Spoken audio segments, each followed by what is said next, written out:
जय माता दी, जय मंगल। आपको पता है कि आपका ऑरा क्लीन है कि नहीं क्लीन है?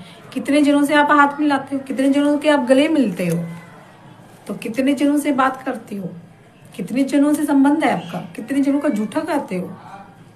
अरे जो भगवती का ध्यान करते हैं, झूठा वूठा किसी का नहीं खाना चाहिए। और एक बात मैं कह दूं, बोल दूं आपको, जो झूठ बोलता होगा ना इंसान, वो कभी भी, उसकी शक्तियां आगे कभी सच नहीं बोलेंगी कभी भी। और जो बात बात पे कसम खाता हो, और वो भगवती का भक्त हो, अरे भगवती के भक्त को झूठ बोलने की क्या जरूरत है? आवश्यकता ही नहीं है भैया।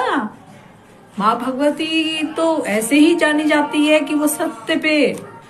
अब चले जाओ आप ऐसे अगर निकलो ना, तो सलामी बजे जय माता की, जय महाकाली, जय माता की, जय माता की गूंजती है। ऐसे ये मस्तक पे तिलक नहीं लगता, वही लगाती है। तो जय माता दी, जय महाकाली।